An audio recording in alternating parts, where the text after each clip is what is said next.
Hi friends, welcome back to S P tech Kannada YouTube channel. ವೀಕ್ಷಕರೇ, ಈ ವಿಡಿಯೋದಲ್ಲಿ ರಾಜ್ಯ ಸರ್ಕಾರದ ಕಡೆಯಿಂದ ಯಾರೆಲ್ಲ ಒಂದು ಪಿಂಚಣಿಗಳನ್ನು ಪಡಿತಾ ಇದ್ದೀರಿ, ಪಿಂಚಣಿನ ಪಡಿತಾ ಇದ್ದಂಥವರಿಗೆ ಭರ್ಜರಿ ಗುಡ್ ನ್ಯೂಸ್ ಅಂತಲೇ ಹೇಳ್ಬೋದು. ವೀಕ್ಷಕರೇ,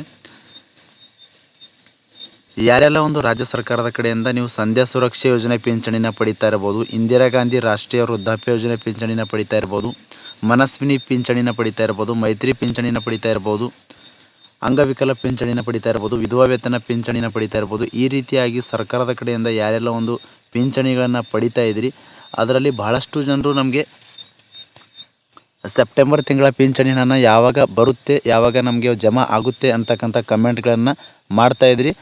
ಇದ್ರ ಬಗ್ಗೆ ಕಂಪ್ಲೀಟಾಗಿ ನಮಗೆ ಯಾವ ದಿನಾಂಕದ ಒಳಗೆ ನಿಮಗೆ ಪಿಂಚಣಿ ಹಣನ ಜಮಾ ಆಗುತ್ತೆ ಅಂತ ಈ ವಿಡಿಯೋದಲ್ಲಿ ಸಂಪೂರ್ಣವಾಗಿ ತಿಳಿಸ್ಕೊಡ್ತಾ ಇದ್ದೀನಿ. ಮತ್ತು ಈ ಪಿಂಚಣಿ ಹಣನ ಒಂದು ಸೆಪ್ಟೆಂಬರ್ ತಿಂಗಳಲ್ಲಿ ಪಿಂಚಣಿ ಹಣನ ಪಡಿಬೇಕು ಅಂತಂದರೆ ಯಾವೆಲ್ಲ ಕೆಲಸಗಳನ್ನು ಕಂಪ್ಲೀಟಾಗಿ ಮಾಡಿರಬೇಕು, ಯಾರಿಗೆಲ್ಲ ಸೆಪ್ಟೆಂಬರ್ ತಿಂಗಳಲ್ಲಿ ಹಣನ ಜಮಾ ಆಗುತ್ತೆ ಅಂತಕ್ಕಂಥ ಮಾಹಿತಿನೂ ಕೂಡ ಕಂಪ್ಲೀಟಾಗಿ ತಿಳಿಸ್ಕೊಡ್ತಾ ಇದ್ದೀನಿ. ಅದಕ್ಕೂ ಮುಂಚೆ ಇನ್ನೂ ಯಾರು ವಿಡಿಯೋಗೆ ಲೈಕ್ ಮಾಡಿಲ್ಲೋ ಅಥವಾ ಹೊಸದಾಗಿ ನಮ್ಮ ಒಂದು ಯೂಟ್ಯೂಬ್ ಚಾನಲಲ್ಲಿ ನೋಡ್ತಾ ಇದ್ದೀರಿ ಅಂತಂದರೆ ಸಬ್ಸ್ಕ್ರೈಬ್ ಆಗದೆ ನೋಡ್ತಾ ಇದ್ದರೆ ದಯವಿಟ್ಟು ಈ ರೀತಿಯಾಗಿ ಸಬ್ಸ್ಕ್ರೈಬ್ ಆಪ್ಷನ್ ಇರುತ್ತೆ, ಇಲ್ಲಿ ನೋಡ್ಕೊಳ್ಬೋದು ಸ್ಕ್ರೀನ್ ಮೇಲೆ. ಸಬ್ಸ್ಕ್ರೈಬ್ ಆಪ್ಷನ್ ಮೇಲೆ ಕ್ಲಿಕ್ ಮಾಡಿ. ಸಬ್ಸ್ಕ್ರೈಬ್ ಆಪ್ಷನ್ ಮೇಲೆ ಕ್ಲಿಕ್ ಮಾಡಿದ ನಂತರ ಮತ್ತೆ ಒಂದು ಸಾರಿ ಸಬ್ಸ್ಕ್ರೈಬ್ ಆಪ್ಷನ್ ಮೇಲೆ ಕ್ಲಿಕ್ ಮಾಡಿ, ಅಲ್ಲಿ ಆಲ್ ಅನ್ನೋ ಆಪ್ಷನ್ನ ಸೆಲೆಕ್ಟ್ ಮಾಡ್ಕೊಳ್ಳಿ. ಈ ರೀತಿ ಮಾಡೋದ್ರಿಂದ ಮುಂದೆ ನಾವು ಯಾವುದೇ ರೀತಿಯಾಗಿರ್ತಕ್ಕಂಥ ಹೊಸ ಮಾಹಿತಿಗಳು, ಹೊಸ ವಿಡಿಯೋಗಳು ನಮ್ಮ ಒಂದು ಯೂಟ್ಯೂಬ್ ಚಾನಲ್ ಮೇಲೆ ಅಪ್ಲೋಡ್ ಮಾಡಿದರೆ ನಿಮಗೆ ಮೊದಲಿಗೆ ನೋಟಿಫಿಕೇಷನ್ ಬರುತ್ತೆ. ನೋಟಿಫಿಕೇಷನ್ ಕ್ಲಿಕ್ ಮಾಡೋ ಮುಖಾಂತರವಾಗಿ ಹೊಸ ಮಾಹಿತಿಗಳನ್ನು ನೀವು ಮೊದಲು ಪಡೆದುಕೊಳ್ಬೋದು ಅಂತ ಹೇಳ್ತಾ, ಬನ್ನಿ ವೀಕ್ಷಕರೇ, ಪಿಂಚಣಿ ಹಣದ ಬಗ್ಗೆ ಸಂಪೂರ್ಣವಾಗಿ ಮಾಹಿತಿಯನ್ನು ತಿಳಿಸ್ಕೊಡ್ತಿದ್ದೀನಿ. ಬನ್ನಿ ವಿಡಿಯೋನ ಶುರು ಮಾಡೋಣ. ವೀಕ್ಷಕರೇ, ರಾಜ್ಯ ಸರ್ಕಾರದ ಕಡೆಯಿಂದ ಯಾರೆಲ್ಲ ಒಂದು ಪಿಂಚಣಿಗಳನ್ನು ಪಡಿತಾ ಇದ್ದೀರಿ, ಪಿಂಚಣಿನ ಪಡಿತಾ ಇದ್ದಂಥವರಿಗೆ ಸರ್ಕಾರದ ಕಡೆಯಿಂದ 3 ಬಿಗ್ ಅಪ್ಡೇಟ್ಸ್ಗಳು ಬಂದಿರುವಂಥದ್ದು. ವೀಕ್ಷಕರೇ, ಬಂದಿರುವಂಥ ಅಪ್ಡೇಟ್ಸ್ಗಳನ್ನು ತಮಗೆ ಸ್ಟೆಪ್ ಬೈ ಸ್ಟೆಪ್ ತಮಗೆ ಮಾಹಿತಿನ ಸಂಪೂರ್ಣವಾಗಿ ತಿಳಿಸ್ಕೊಡ್ತಾ ಇದ್ದೀನಿ ಅಂತ ಹೇಳ್ತಾ, ಮೊದಲನೇದಾಗಿ ವೀಕ್ಷಕರೇ, ಯಾರೆಲ್ಲ ಒಂದು ಪಿಂಚಣಿಗಳನ್ನು ಪಡಿತಾ ಇದ್ದೀರಿ, ಪಿಂಚಣಿನ ಪಡಿತಾ ಇದ್ದಂಥವರಿಗೆ ಪಿಂಚಣಿ ಹಣನ ಬರೋದು ಸ್ಟಾಪ್ ಆಗಿದೆ. ವೀಕ್ಷಕರೇ, ಕೆಲವೊಬ್ಬರಿಗೆ 2-3 ತಿಂಗಳಿಂದ ಬರೋದು ಸ್ಟಾಪ್ ಆಗಿದೆ. ಇನ್ನೂ ಕೆಲವೊಂದಿಷ್ಟು ಜನರಿಗೆ ಕಳೆದ ಒಂದು ತಿಂಗಳಿಂದ ಹಣನ ಜಮಾ ಆಗ್ತಾಯಿಲ್ಲ. ವೀಕ್ಷಕರೇ, ಯಾಕೆ ಜಮಾ ಆಗ್ತಾಯಿಲ್ಲ ಅಂತ ನೋಡೋದಾದರೆ, ಮೊದಲನೇ ಬಿಗ್ ಅಪ್ಡೇಟ್ ಏನಂತಂದರೆ, ರಾಜ್ಯ ಸರ್ಕಾರದ ಕಡೆಯಿಂದನೇ ಪಿಂಚಣಿಗಳನ್ನು ಯಾರೆಲ್ಲ ಪಡಿತಾ ಇದ್ದಾರೆ ಅದರಲ್ಲಿ ಹೆಚ್ಚಾಗಿ ಸಂಧ್ಯಾ ಸುರಕ್ಷಾ ಯೋಜನೆಯಿಂದ ಪಿಂಚಣಿನ ಪಡಿತಾ ಇದ್ದಂಥವರಲ್ಲಿ ಅತಿ ಹೆಚ್ಚಾಗಿ ಕೆಲವೊಬ್ಬರು ಅನರ್ಹರು ಪಿಂಚಣಿನ ಪಡಿತಾ ಇದ್ದಾರೆ ಅಂತ ಸರ್ಕಾರದ ಒಂದು ಗಮನಕ್ಕೆ ಬಂದಿರುವಂಥದ್ದು. ಸರ್ಕಾರದ ಗಮನಕ್ಕೆ ಬಂದಿರುವ ಕಾರಣ ಈಗಾಗಲೇ ವೀಕ್ಷಕರೇ ಜಿಲ್ಲಾವಾರು ಪಿಂಚಣಿದಾರರ ಒಂದು ಪಿಂಚಣಿಗಳೇನಿದ್ದಾವೆ ಅದನ್ನು ಜಿಲ್ಲಾವಾರು ಪರಿಷ್ಕರಣೆ ಕೂಡ ಮಾಡ್ತಾ ಇರುವಂಥದ್ದು. ಜಿಲ್ಲಾವಾರು ಪರಿಷ್ಕರಣೆ ಮಾಡ್ತಾ ಇರುವುದರಿಂದ ಹೀಗಾಗಿ ಅನರ್ಹ ಪಿಂಚಣಿದಾರರು ಯಾರಿದ್ದಾರೆ ಅವರ ಒಂದು ಪಿಂಚಣಿಗಳನ್ನು ಸ್ಥಗಿತಗೊಳಿಸ್ತಾ ಇದ್ದಾರೆ. ವೀಕ್ಷಕರೇ, ರದ್ದು ಮಾಡ್ತಾ ಇದ್ದಾರೆ. ಹೀಗಾಗಿ ಇನ್ನು ಕೆಲವೊಂದಿಷ್ಟು ಜನರದು ಆಧಾರ್ ಕಾರ್ಡಲ್ಲಿ ಒಂದು ವಯೋಮಿತಿ ನೋಡೋದಾದರೆ ಬೇರೆ ರೀತಿಯಲ್ಲಿರುವುದು, ಮತ್ತೊಂದು ಡಾಕ್ಯುಮೆಂಟ್ಸಲ್ಲಿ ಬೇರೆ ರೀತಿಯಾಗಿ ವಯೋಮಿತಿಗಳನ್ನು ಸರಿಯಾಗಿ ಹೊಂದಾಣಿಕೆ ಆಗ್ತಾಯಿಲ್ಲ.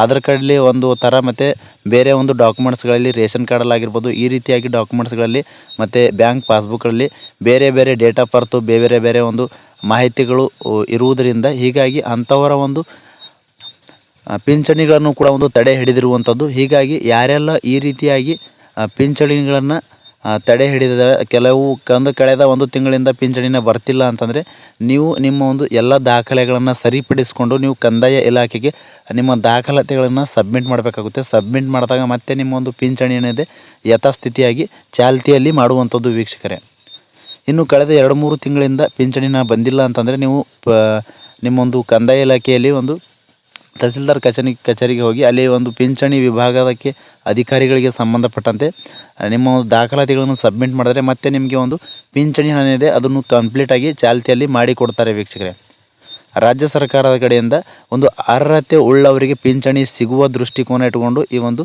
ಪರಿಷ್ಕರಣೆ ಮಾಡ್ತಾ ಇರುವಂಥದ್ದು. ವೀಕ್ಷಕರೇ, ಅನರ್ಹರಿಗೆ ಸಿಗಬಾರ್ದು ಅನ್ನುವ ದೃಷ್ಟಿಕೋನ ಇಟ್ಕೊಂಡು ಪರಿಷ್ಕರಣೆ ಮಾಡ್ತಾ ಇರುವಂಥದ್ದು. ಹೀಗಾಗಿ ವೀಕ್ಷಕರೇ, ಎರಡನೇ ಬಿಗ್ ಅಪ್ಡೇಟ್ ಏನಪ್ಪ ಅಂತಂದರೆ, ಬಹಳಷ್ಟು ಜನರು ಕಳೆದ ತಿಂಗಳಲ್ಲಿ ಆಗಸ್ಟ್ ಅಂತಂದರೆ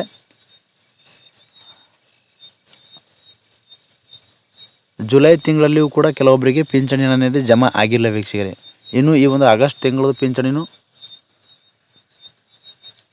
ಇನ್ನು ಆಗಸ್ಟ್ ತಿಂಗಳ ಪಿಂಚಣಿ ಹಣ ಕೂಡ ಕೆಲವೊಬ್ಬರಿಗೆ ಜಮಾ ಆಗಿಲ್ಲ. ಹೀಗಾಗಿ ಆಗಸ್ಟ್ ತಿಂಗಳಲ್ಲಿ ಪಿಂಚಣಿ ಹಣನ ಯಾರಿಗೆ ಜಮಾ ಆಗಿಲ್ವೋ ಅವರಿಗೆ ಸೆಪ್ಟೆಂಬರ್ ತಿಂಗಳಲ್ಲಿ ಖಂಡಿತವಾಗಿಯೂ ಪಿಂಚಣಿನ ಜಮಾ ಮಾಡ್ತಾರೆ ಅಂತ ಸರ್ಕಾರದ ಕಡೆಯಿಂದ ಕೆಲವು ಮೂಲಗಳಿಂದ ಮಾಹಿತಿನ ಒದಗಿ ಬರ್ತಾ ಇದೆ ವೀಕ್ಷಕರೇ. ಇದು ಎರಡನೇ ಗುಡ್ ನ್ಯೂಸ್ ಅಂತಲೇ ಹೇಳ್ಬೋದು. ಮೂರನೇದಾಗಿ ವೀಕ್ಷಕರೇ, ಭಾಳಷ್ಟು ಜನರು ಕಮೆಂಟ್ ಏನು ಮಾಡಿ ಕೇಳ್ತಾ ಇದ್ರು ಅಂತಂದರೆ, ಆಗಸ್ಟ್ ತಿಂಗಳಲ್ಲಿ ಪಿಂಚಣಿ ಹಣನ ಪಡೆದಿದ್ದಂಥವರು ಸೆಪ್ಟೆಂಬರ್ ತಿಂಗಳ ಪಿಂಚಣಿ ಹಣ ಯಾವಾಗ ಬರುತ್ತೆ ಅಂತ ಕೇಳ್ತಾ ಇದ್ರು.